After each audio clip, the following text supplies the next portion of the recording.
Ikhonika tesibili sakuba 18 verse 127.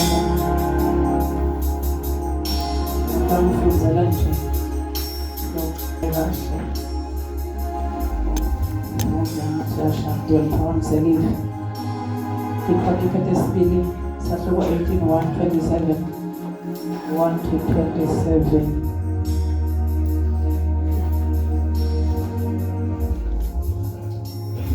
Mhlabele kuyahlangana kimi kakhulu kube ngawuva njengami bongakhona kwathi noma sowunguphi enkingeni wathi usukhona Kristu Jesu lowenza konke longathembe emhlabeni mfowethu. Jehoshaphat abenjinge kakhulu futhi avumile wase utihlobanisa na Ahabi ngemshado. Emva kweminyaka wewuka wayawubonana na Ahabi eSamariya. Ahabi wahlabisa yena kanye nalabantu labehamba nabo timvu letinyenti kanye netinkomo letinyenti. Wase uyamfuta ukuthi ahlasele iRamothi Gileyadi. Ahabi inkosi yaka-Israyeli wabuta Jehoshaphat inkosi yakaJuda wathi, ungahamba yini nami siye kulwa neRamothi Gileyadi? Jehoshaphat waphendula wathi, mina ngifanana nawe, bamfu bami banjengebamfu bakho, sitawuhamba nawe siyekuhlasela. Kodwa Jehoshaphat waqhubeka wakhuluma enkosini yaka-Israyeli wathi, cala kuqala ufune seluleko sasimakazi. Ngako inkosi yaka-Israyeli yase ibuthela ndzawonye baprofethi lababengaba 400 emavutha ova yababuta yathi, singaya yini kuyawuhlasela iRamothi Gileyadi noma ngiyekele? Baphendula bathi, hamba ngoba esimakazi utayinikela etandleni tenkosi. Kodwa Jehoshaphat wabuta wathi, sekude yini lomunye umprofethi wasimakazi lapha lesingabuta kuwo? Inkosi Ahabi yaphendula Jehoshaphat yathi, usekhona munye lesingabuta ngaye kusimakazi, kodwa ngiyamenyanya ngobe akaze nje aprofethe lokuhle ngalo, kodwa uprofetha lokubi kodwa nguMikhaya umsawajida. Jehoshaphat waphendula wathi, inkosi ayikafanele kukusho lokho. Ngako Ahabi inkosi yaka-Israyeli wase ubita lomunye wetimvuna takhe wathi, lanza Mikhaya umsawajida masinyane. Babegcoke imijiva yabo yebukhosi bo-Ahabi inkosi yaka-Israyeli bana Jehoshaphat inkosi yakaJuda. Bahleti etihlalweni tabo tebukhosi, bahleti ebaleni lekubhulela kolo eceleni kwelisango lelingena eSamariya. Bonke baprofethi bebaprofetha embi kwabo. Sedekiya umsawakhenana yena abesende timbombo tensimbi wamemeta athi, naku lokushiwo ngusimakazi, ngaledi utawuhlaba eMasiriya aze afe aphele. Bonke-ke nalaba labanye baprofethi babekhuluma imfoyinye bathi, hlasela iRamothi Gileyadi uyehlule ngoba esimakazi utayinikela etandleni tenkosi. Lesigijimi bebesilanze Mikhaya samhlebela simvosa ngendlebe sathi, buka la njengemvoza yinye laba labanye baprofethe impumelelo yenkosi Ahabi. Ngako-ke nawe emavi akho abovumelana newalaba labanye ukhulume lokuhle. Kodwa Mikhaya waphendula wathi, ngifunga kuphila kwasimakazi, ngidamtshela lokho uNkulunkulu wami lakushoko kuphela. Wathi kube efike inkosi yambuta yathi, Mikhaya singaya yini kuyawuhlasela iRamothi Gileyadi noma ngiyekele? Mikhaya waphendula wathi, hlasela unqobe ngoba esimakazi utayinikela esandleni sakho. Inkosi Ahabi yathi kuye, ngitakutshela kangaki ukuthi ungangitsheli lutho lolunye ngaphandle kweqiniso egameni lasimakazi? Mikhaya wase uyaphendula wathi, ngibone onke ama-Israyeli ahlakatekile tintsabeni njengetimvu letide umelusi. Simakazi wathi, labamfu abanamelusi, nguloyo akatibuyelele ekhaya lakhe ngekuthula. Ahabi inkosi yaka-Israyeli wathi kuJehoshaphat, angingakutsheli-ke ukuthi kude lokuhle langahle akuprofethe ngami, kodwa lokubi kuphela. Mikhaya wachubeka wathi, ngako-ke lalela livi lasimakazi. ngabona Simakadze ahleli esitaweni sakhe sebukhosi nayo yonke impi yasezulwini ime ngakuye ngasekudla sakhe nangesanqele. Simakadze wathi, ngubani lotasihungela Ahabi inkosi yaka-Israyeli futhi ayeuhlasela iRamothi Gileyadi atiyele yena ekufeni kwakhe? Lomunye waphakamisa lokhu, lomunye waphakamisa lokwa. Ekugcineni kwesuka umoya weta wema embi kwaSimakadze wathi, mina ngidamuhunga. Simakadze wambuta wathi, kanjani? Umoya waphendula wathi, ngiyawuphuma ngibe ngumoya wemanga emlonyeni wabo bonke abaprofeti bakhe. Simakadze wathi, cha, wena-ke utawuphumelela kumkuma nembala hamba wende njalo. Ngakho-ke Simakadze ubeke umoya wemanga emlonyeni walabaprofeti bakho. Simakadze ukulungiselele sehlakalo ukuthi sikwehlele. Zedekiya umsa waKhenani wasukuma wafumba Mikhaya ngephambi ebusweni athi, lo moya waSimakadze uhambe ngakuphi na usuka kimi uyokhuluma kuphi? Mikhaya waphendula wathi, lokho uyawubona ukwadi mhlazana uhamba sewuyawubhada ekamelweni lelisekhathi. Ahabi inkosi yaka-Israyeli wase ukhipha umyalo wathi, thathani Mikhaya nimbuyisele emuva ku-Amoni imvuna yedolobha nakuJowashi indvodza yenkosi. Nithi, inkosi ithi, valelani nami umumbu esitokisini ningamniki lutho ngaphandle kwesinkwa nemali nize ngibuye ngiphephile. Mikhaya wathi, nawungahle nje ubuye uphephile. Simakadze utawube akaze wakhuluma ngalo. Waqhubeka wathi, nonke ninetive wanangeni lamavi ami. Babe siyabonga izwi lakho liyaphila. Kristu Jesu. Sibonga kwakho babe namandla. Inkosi ekhathini labancane. Khathini sakho sinamandla, khathini sempilweni yethu. Uzamnqoba amachaphe. Egama likaKristu Jesu. Amen. Hallelujah. Le tsabalena ikhuluma ingamakhosi lamabili. Sebangena-ke nalabanye. Kodwa nje sihloko sisikumgcoka kulelela texwayiso taNkulunkulu noma ngabe ukhuluma ngayiphi indlela noma ukhuluma ngabani nakuNkulunkulu noma ukhuluma kuphi. Ngoba uNkulunkulu akakhuluma esontweni kuphela, angakhuluma nasebhasini, angakhuluma ngisho ukuphi avele uNkulunkulu athi nyalo sethi kutaba naloku yena yendani nje. Kumgcoka kulalela texwayiso taNkulunkulu neteluleko noma ukhuluma ngabani ngayiphi indlela uNkulunkulu yigcina kuNkulunkulu. Lamakhosi lawa kuthiwa ayavana, ayahambelana, ayathandzana, sebahlanganeke ngale yahlangana ngako ngemshado Ahabi na Jehoshaphat. Kuthi ngalenye lemalanga kuthiwa le nkosi uSjehoshaphat yayinjinge kakhulu. Kodwa-ke ngiyacabanga ukuthi inkosi etfobako ngoba naye iyehla iya ku-Ahabi iyomvakashela. Nafike Ahabi ayihlabela-ke leto tinkomo letibaliwe netimbuti nawo konke kudliwa kwekuba mnanzi, kanti wenta lidoba losufuna kuyimama kwesusachuku ayobulwa nebantfu langathi ukuthi bamenteni alwe nebantfu langathi ukuthi utawukhona ukubancoba akakhona ufuna ukulwa nabo. Umema le nkosi nakamema inkosi akafuna bese nayo isathe amasotsha ayo iyomlekelela lochweba lafuna ukulisusa. Ngabantu bakhona labasusa lichweba balwe nemuntu angikaze alwe nabo kodwa bese batheka labanye ukuthi abonke abantu abanamlela babe bangayathi labo bathekile lempi nabasaba balwise kuyo kubo ngibo lasusa lichweba ukuthi akulwe impi. Haleluya.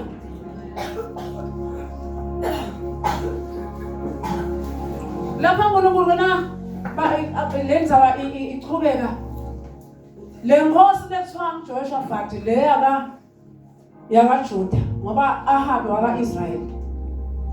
Kanti le nto soloyipho yini? Manje ukuthi sebantwana baJuda lona umfana Israyeli ulapha ku-Israyeli shosi usolweni kule kuJakobe. Haleluya. Solo bantu banye makhosi andzawonye. Insikele nenhlakanipho yaNkulunkulu leNjehoshaphat lebeyivakashele lele Ahabi letsandza kuba nechweba. Ithi sowufunile niseluleko kuSimakadze uthi ayincoba ilempi. Funa saluleko kusimakade funa ukuthi uNkulunkulu uyavuma ukuthi uyokulwa nalesivelo siyolwa naso. Mina ngiyavuma ngiyakulwisa manje angilwi nemuntu lesingathi usisidalwa naye simncomeni. Haleluya. Ngoba umuntu uke azame kulwa impi la ngeke akhona kuyincoba. Usilomnye ngalenye ilanga lomnye umzalwane uyasebenza lapha eLembe mine. Unalomnye ke lwatiwa ukuthi sivela unetindlo takho uyambona nje na usayilo kunetindlo takho ugabile wende konke. Uyakholwa ke lo bhuti lo. Uthi ke wena uthembele indlo takho angade basukelana na. Uthi uthembele indlo takho uthi ngangendani mina ngeke lutho. Kana kabasimi uNkulunkulu ngekugcina. Haleluya. Usime ekholweni wathi uyakholwa usindisiwe akasimi uNkulunkulu advose embamba. Athi kusula kimi Kristu uphila kimi. Ungemandla ami nami ngisime kuye. Asukathumele indlo takhe. Kulo mzuzwana. Eva ngathi inhloko yakhe ayisekho kuye. Eva ngathi umtimba wakhe sobolekile. Nekususa lichweba ngendvo lokungekukhona ekubanayo. La ngakuthanzi simakathe uNkulunkulu Kristu Jesu. Lo indvodza yembi. Avume ke Joshua asindakulisa mana kucalwe kude. Kude ndongabuta kubo baprofeti labangakutshela ukuthi uthini uNkulunkulu. Asike bakhona ba 400. Ufayika sinasedekiye ekhathi. Bete ke baprofeti bathi takuhambela kahle konke ngoba Sathane afuna ukubulalisa. Uza kutshela nangabantu basona hamba uthatha lokhu kuhlanza lokhu takuhambela kahle ukhohle uNkulunkulu. Iqhubeke lenkosi Jehoshaphat ngokubona ukuthi laba profeti laba yini ngasibajabulisa lenkosi ngoba sebayayathi ukuthi ayifuni ukutshela iqiniso. Asikude lomunye lohlukile la. Bamlanze emikhaya.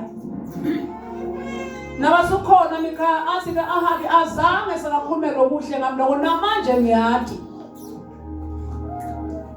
Ngoba bafuna umvune. Khona ukuthi sonke kuhamba kahle. Ungamsoli. Bese lokutshela kona sayiloko akuloko.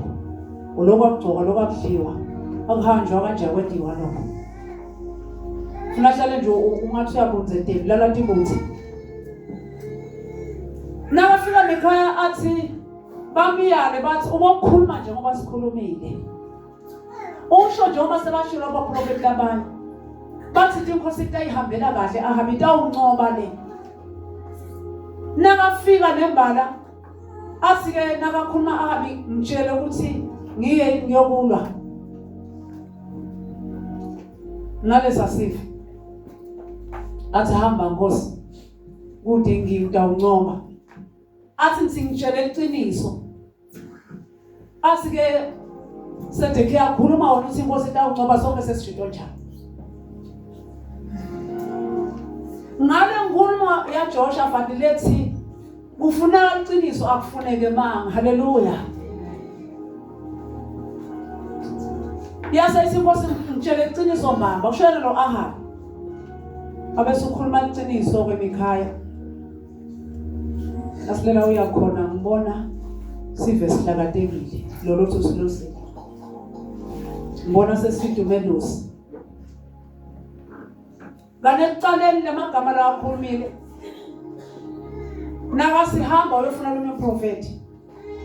Kusho inkosi Jehoshaphat. Usukhona emikhaya manje ngiyamenyanya. Haleluya. Ngabantu bamkhona uNkulunkulu bamnyanya. Bantu bahamba na Jesu ngemlomo kodwa bamenyanya ngoba ubona ngale tendo nasathi Kristu asente lokho bangakwethi.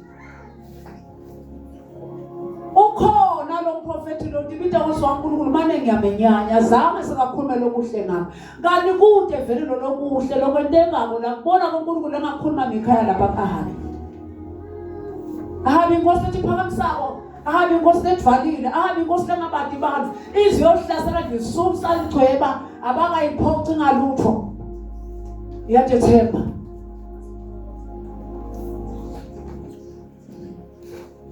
Nasakhulumela emakhaya mina ngibona imvula hlakadeke sonke sive. Angikubona uncoba Nkosi. Asaphe manga. Ngisho ngisilongeza khuthe lokuhle. Ayosakhona lokumnanzi ngapha. Asukuma lo prophet lo emanga lo. Lokuswa ngisedekhiya amgalele ngempama. Athi uhambe phi lo nkulunkulu wakho wasezulwini ngoba nami ngina uNkulunkulu. Ngimle ngitshela Inkosi ukuthi awuncoba. Uhambe kuphi lo nkulunkulu? Bengikumi nazatshela wena ukuthi ngeke Inkosi yethu incoba. Nkosi yami bakhona abantu bangafuni ukutshela iqiniso. Uthomtshela uNkulunkulu athi uNkulunkulu akangitshela ngani mina umsukele wena watshela wena wabona. Akhuluma ngani kimi ngoba nami ngiyakholwa ngiyamathi inkulu ngiyamethemba. Ubone uNkulunkulu singeke uzokhona ukudiva wena nakakhulume kuwe. Utsabathenze lo muntu nomunye umuntu. Atokhuluma kutsensela uNkulunkulu. Asamshaya ngempama. Ukhuluma lamagama. Wathi lena utawubuya Nkosi lempilo. Tabe kusho simbela kusiya uNkulunkulu leli mkhonda.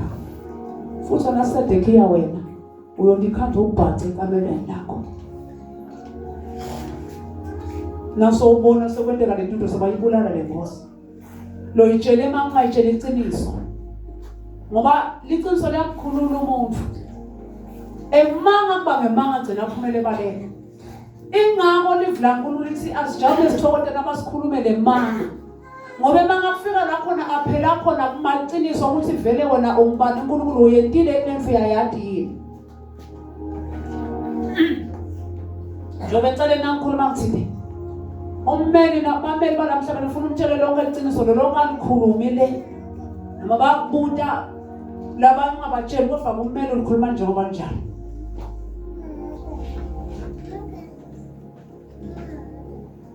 Le Nkosi ngeke ngathatha iqiniso yatifaka ke endaleni yatishibhisa.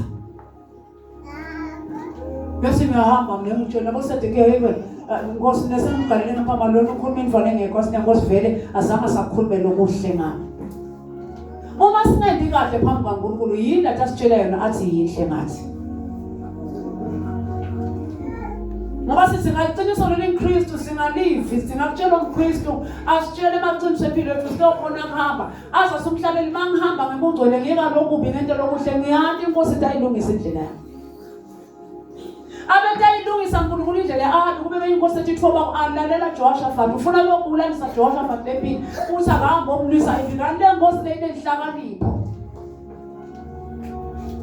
Ayifuna imali yolwa impi njingaze seyimtshele uNkulunkulu ukuthi Nkosi ngihambe yini. Ngihambe yini. Haleluya. Utshela lenye Sinkosi bengifuna uncoba ukuthi hamba. Ufuna ukugalela ngalokucisho nendawo utawugalela ngayo. Iyagalela siyayekela sibuka lokugalela kwakho kwende ukuthi sowudawuhluleka. Kuba ushaye kangaka bodwa uncoba. Haleluya. Inhlakanipho itholakala kuNkulunkulu. Inhlakanipho itholakala kuKristu Jesu. Kuthi simbute konke nje lo hambo. Umbute noma ubusisele sokuphela kuphako nasodakudla. Nkosi. Ngithandaza.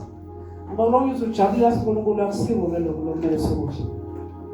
Hayi ngobe kukabi kodwa ngoba ufuna amadliwa ngokudliwa ngokunika lo moya. Haleluya. Kumcoba kumbuda ngoba. Uthenga impahla yakho labanye bathenga impahla yakho. Letinhle asinasulungisela igcwasi ngoba lo ungayigcoki. Usinakusasa ufuna igcwasi ungayigcoki. Uze kufike umnikati wayo athi bengasiya yakho. Leyo nto lozikhokha esitolo. Ngoba sekubuda ngoba. Haleluya. Lo munye kavela athi kube yona uNkulunkulu yashaka ngobhamla ngempama. Khulumela lo. Ngasho njani? Usiloka ngwenze usemuntu. Ngasho njani sangithandazise lo.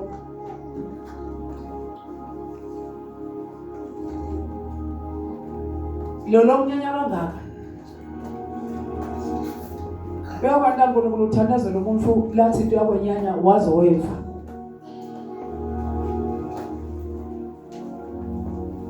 abe senkingeni umuntu lo umvile athi akavani nawo umkhandla abhaji wasenkingeni kuba uyacala ukuthi usimo bantu labangamsitha ukhandle ethumo wedwa lemele umbamba umnyole cabanga ibaleka kodwa bese uyambuta uNkulunkulu uNkulunkulu menyule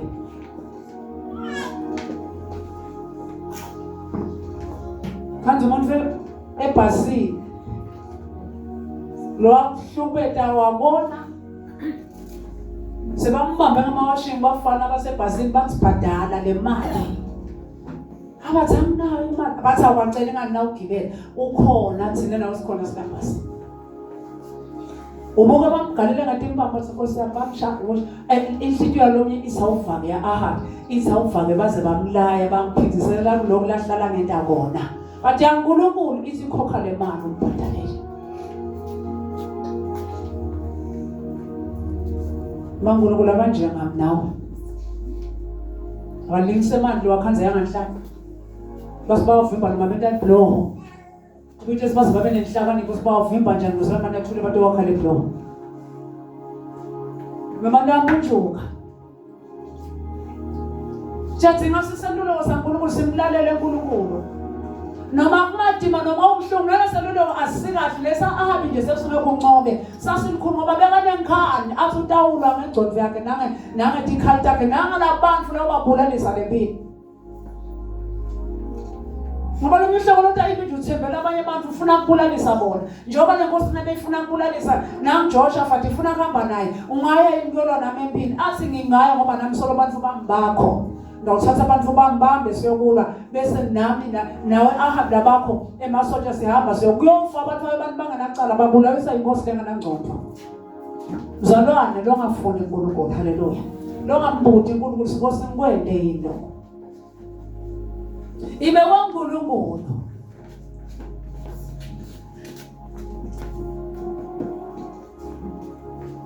siyadinga cala inhlakanipho uNkulunkulu kokonke lesikwendawo haleluya sicela inhlakanipho uNkulunkulu kokonke lesikwendawo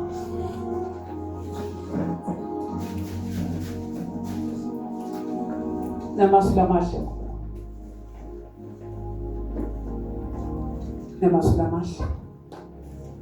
neto ufuna simbude cabanga 400 wabantu bemanga sibone prophet bemanga basaba inkosi bakuyitshela iqiniso ithini inkosi yaseSusa noma abayana lenkosi yaseSusa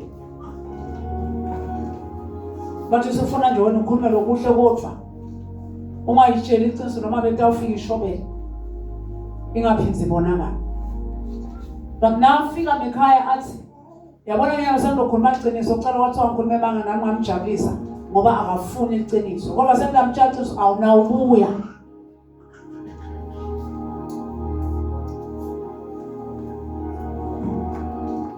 haleluya ayisingo ukuthi ngiyafisa lenzaba ayisingo ukuthi ngiyakwati kontatimo ayisingo ukuthi ngiyakwati ukukhuluma ayisingo uNkulunkulu umbonisa inkoje yokuthi ngiyabuda yini ukuthi ngikwende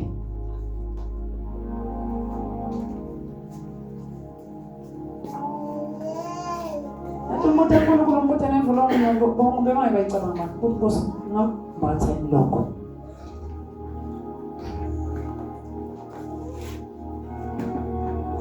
bakumgcoba lalela texwayiso neteluleko kaNkulunkulu usonke stepis lofuna kusithatha lalela texwayiso kaNkulunkulu yathi ngishuta uhamba uyogibela ibhasi thandazi Nkosi ngilungele ngihamba ngeke ngithulele fazo sanyenyelanga sisasuka la kusete kwehamba nasifika lapha engconyeni sime kana lomfana behamba naye sikhathi lesithe kude kwehamba bese ngithi Nkosi ngicela manje usilethele lesito khona ngihamba ngapha bese kakhulu bese iyachamuka ke ikhombi ifika ijike la sikhona khona ibiyele emuva la senesiya khona Ngibonga uNkulunkulu Nkosi ngiyabonga Ngisasengibele la Ntulu. Nginkosi kambe.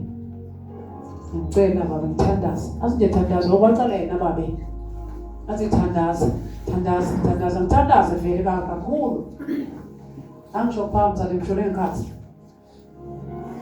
Thandaza bangangiva nje bonke. Bese uSenkulunkulu thandazela lo driver. Khona inkinga la nayo. Ngantela ngafika speak. Ngihlala bengihlela emva kwakhe uNkulunkulu ngantela umusa. Ngathandaza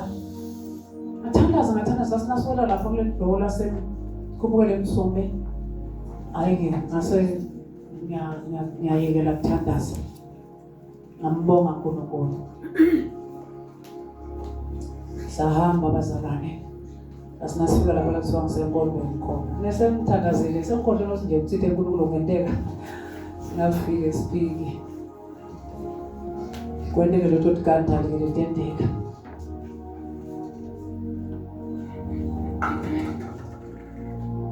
Abangale bonke abantu labanye nayo sisuyayibamba driver baphoma amafastelo. Nyawo ukhanda sokuncane. Ngohlala ngathi noba uNkulunkulu bekangitshelile. Wasoba sothandazwa kodwa ukuthakwenteka mina ngabona nje ngabona nje isondlo lihamba lapha limgcala wakhona lapha Ntambe. Nalo mgcala lo ngapha. Ngohlala ngabinza noba baba wami ungitshelile ukuthi nje usothandazelise kodwa ukuthakwenteka la ukhona khona.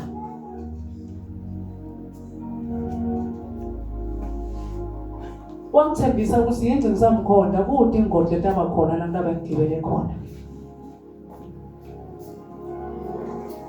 Noma besathana ngafunga zagomela ngeke. Nabahlanje benalo la bekhohla abantu babo la baphuma bona bangonje. Ngoba kufa labantu bathi kufa. Ungamshumpa nakho lapho umkonje. Ukhumbula sole ngabantu balekile sole lemgwaqweni hawu umkhanami. Baphendula abantu ikole basomshiyela esonfeni.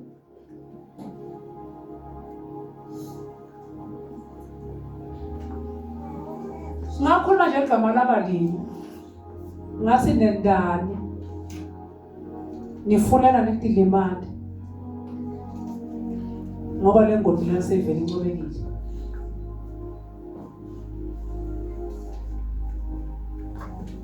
Sehlakeni basibashaka icingo basifunela lokunye sagibela. Sahamba safika edolobheni. Angathi kube angithandazela ngalo driver beyotha nayo lenhlakanipho yenu usayibambe. Mala phakuyandzawo yami lathi ifike titiwe khona ngathi kwabana. Basabanye kwafika abantu. So different nje ngokutinye. Singasinawe ngakuthandaza. Kubeka angamlalelanga uNkulunkulu. Ngoba uNkulunkulu asikhuluma selule wakhuluma sexwayiso singalaleli. Le nkosi le ngoba kunenkosi lefuna kubusa kumzalane ngamunye nangamunye la ngekhathi. Nabakhuluma uNkulunkulu yoniphikise.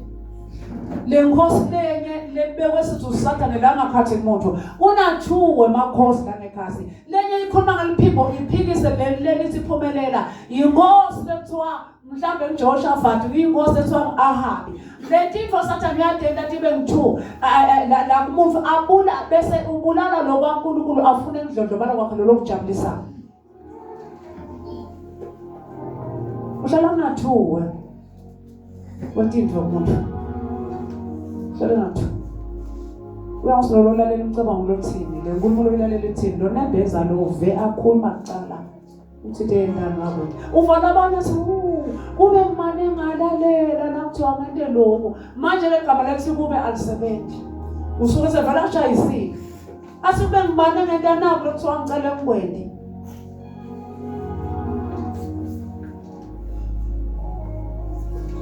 Umgcobo kombeka embili uNkulunkulu. Lo Kristu Jesu. Ukuze sifunde sifane. Silalele inkulumo la kukhuluma uNkulunkulu njalo noProfeti Mikhaya.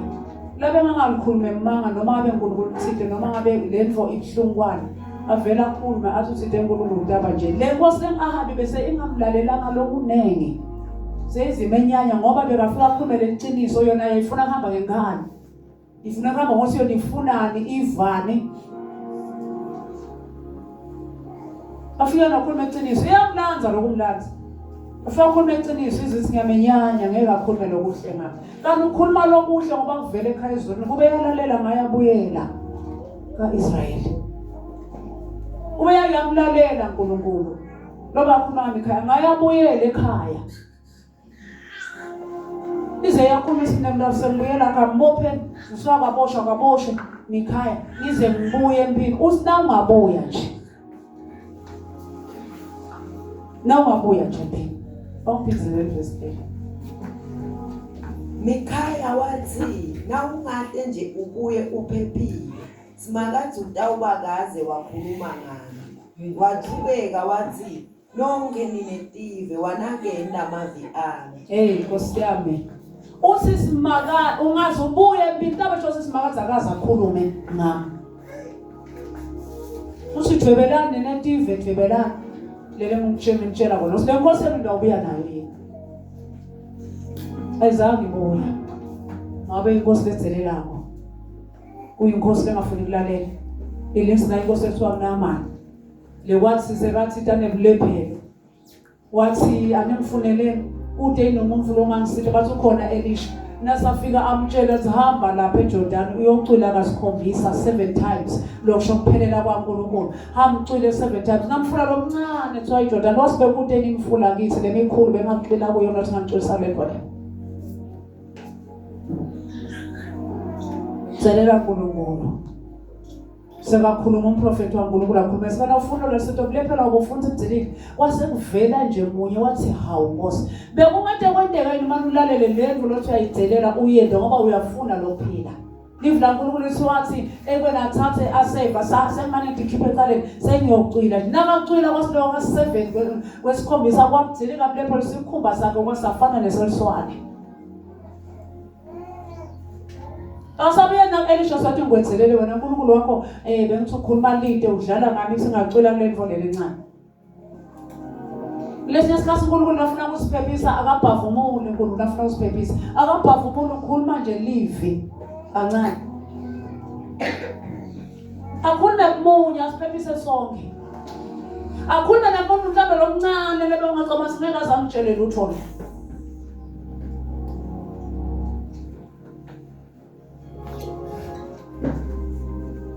uNkulunkulu ukhuluma indlela eziningi kodwa ufuna ukuthi alalela.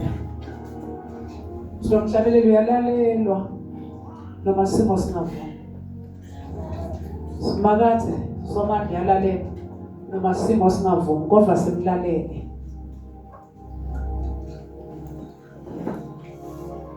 Singakulalela uNkulunkulu ngoba kude lokungendeki kuye. Samlalela konke lesikufisa usicela njona ude lapha nje lobanye bayicela sikhulula bendele lokwa akhumule lokwa lokufasha sisa seSathane. Utakhumula uNkulunkulu nokuthi thina nawe silicaphele live ngoba live lesiphrofeto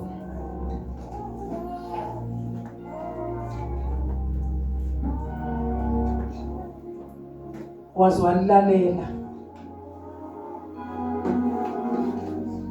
wangaliphikisi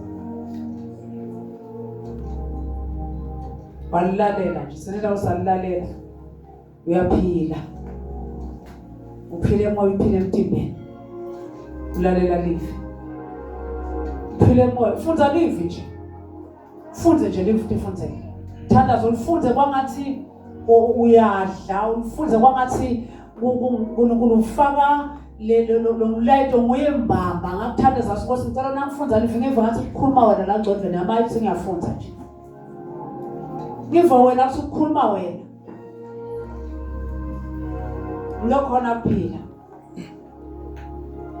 wanaka live la uNkulunkulu wanaka uNkulunkulu uthini uyakhula awunokuhlulwa into lebethi wehlulwa umnyaka ophelile kuba neshintsho kwanesimo thinte kwanekhula Sithola umfundi akasangangibuka bese ngiyambuza ukuthi ngibukani, ngibuka njani. But namhlanje masangibuka nje ngithathe phansi angibheke etulu, ngithuse etulu ngibheke phansi. Phela athi sizathu ukuthi umfundi angenda nje akubuka kususe phansi akubuka so. Uyakuzelela. Bese ukhulumisa ngemehlo nje. Ubuka so. Bese la mehlo mina akhuluma umbuka njani? Kusuka yiphi?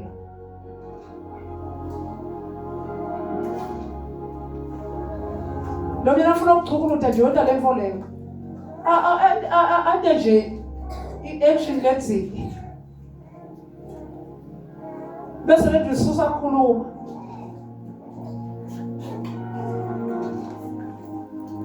Sekuyaliwa ke lapho. Nabo njalo nabo umuntu usibuka njani? Wambuka kangaka. Nyawo namhlanje lo muntu soma esihle esicaphulo sakhe. So nombuka kangaka umbuka. Azokude manje ngiyabuka nje. Azothi azongitshela ukuthi umbuka.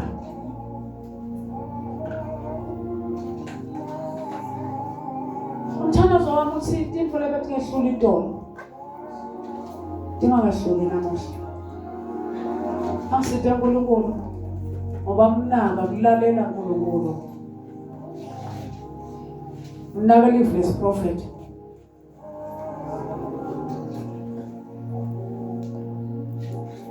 Yakhula. Phile.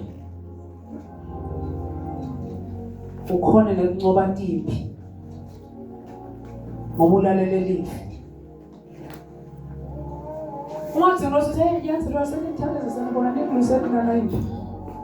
Ngoba khona impi yakho efana noma yamnethu. Khona impi lesinayo. So uyavikeleka. Hallelujah. Uyavikeleka. Lalela liveless prophet ngoba nguye Kristu live. Live lelikhona la ncwazeni lengcwele. Baphefumulela uNkulunkulu. Usonke umbhalo uphefumulela. Uyakhula ekholweni ncobe intimbi. Uphile intimbeni namoya. Ngasha kucinele ngagula moya lenyamta ufufubeta ngawukhona. Awukhona nje ukuvuka ebhethini.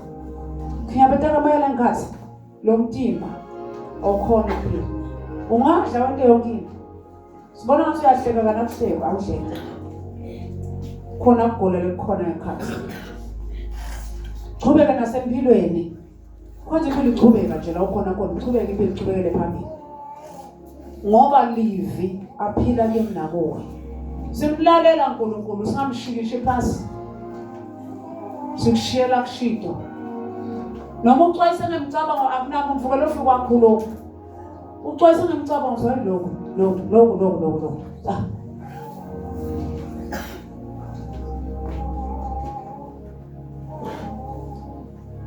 UNkulunkulu uyaxwayisa nethi usixwayisa ukutaka lesikhathi. Sive ngasithi likhona. Now fasting nje mhlawumbe sa. Nokuthi hlala kuphithwa nathi etiya lesikwa asibuku no. Sathana ufuna kulokwenza kulofa. Nakusiya uNkulunkulu uyathi usufuna ukuchubekele kuphi. Sekwentekile sawukwazi ukubukwazi bengifuna ukuchubekela. Awusebithi uxolisi, babe ngiyaxolisa. Zawuze kubeka kahle. Sola ngixolela babe. Ngamlalele. Nalo mlayeto sel. Alengisile ngenkosi nayo. Ahabi. Nebelule ba prophet ba madimon ba ayayempitho kaSiyabusele.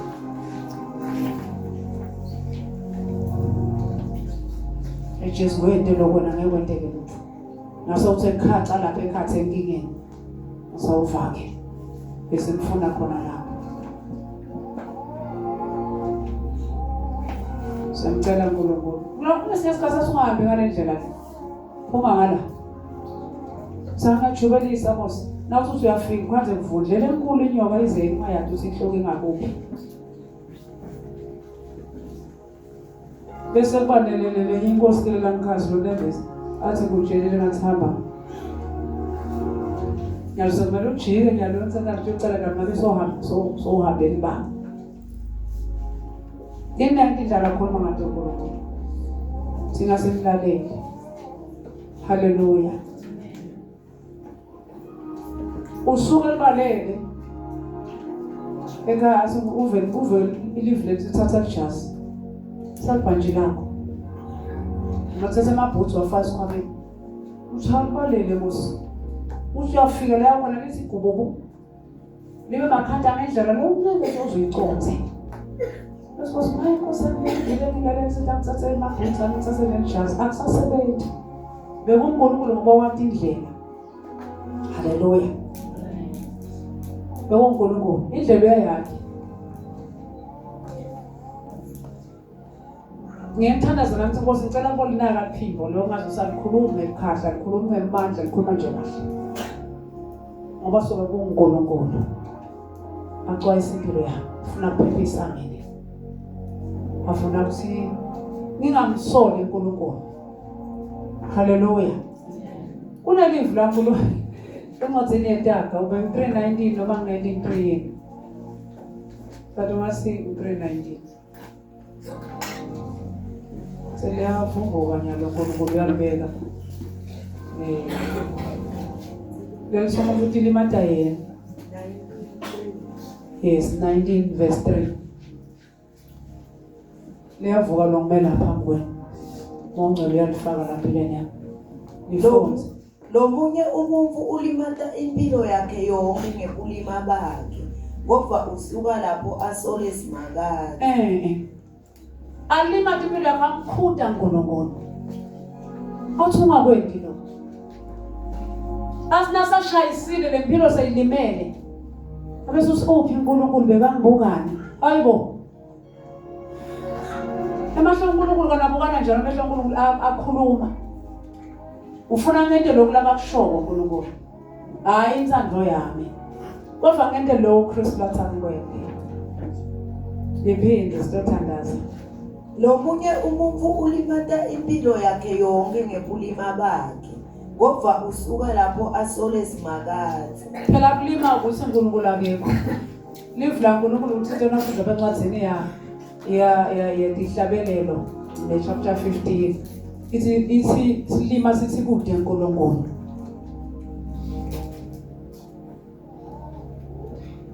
Umuntu ke usuka lima impilo yakhe ngekulima bakhe emva kwalona seyilimele impilo sosola uNkulunkulu.